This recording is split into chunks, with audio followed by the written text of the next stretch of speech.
ભરૂચના કસક સર્કલ પાસે ભારે વાહનોના પ્રવેશ પર પ્રતિબંધ મૂકવા માટે લગાવવામાં આવેલી લોખંડની એંગલને એક ડમ્પર ચાલકે તોડી નાખી હતી। આ ઘટનાને કારણે વહેલી સવારે મોટા પાયે ટ્રાફિક જામ સર્જાયો હતો।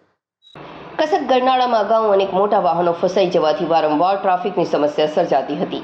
આ સમસ્યાના નિરાકરણ માટે થોડા દિવસો પહેલા ધારાસભ્ય રમેશ મિસ્ત્રીના હસ્તે ભારે વાહનોનો પ્રવેશ રોકવા માટે આ લોખંડની એંગલ સ્થાપિત કરવામાં આવી હતી।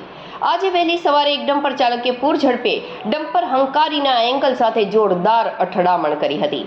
અથડામણ એટલી તીવ્ર હતી કે લોખંડની એંગલ તૂટી ગઈ હતી અને ડમ્પરમાં ફસાઈ ગઈ હતી, જેના કારણે ડમ્પર ઘટના સ્થળે જ અટકી ગયું હતું। આ અકસ્માતના પગલે માર્ગ પર વાહનોની લાંબી કતારો લાગી ગઈ હતી અને વ્યાપક ટ્રાફિક જામ સર્જાયો હતો। અથડામણનો અવાજ એટલો પ્રચંડ હતો કે આસપાસના રહેણાંક વિસ્તારોના લોકો ગભરાઈને પોતાના ઘરોમાંથી બહાર દોડી આવ્યા હતા। આ ઘટનાની જાણ થતાં જ સી ડિવિઝન પોલીસ તાત્કાલિક સ્થળ પર પહોંચી ગઈ હતી। પોલીસે ટ્રાફિક વ્યવસ્થા પુનઃસ્થાપિત કરી હતી અને ડમ્પર ચાલક સામે કાયદેસરની કાર્યવાહી શરૂ કરી હતી।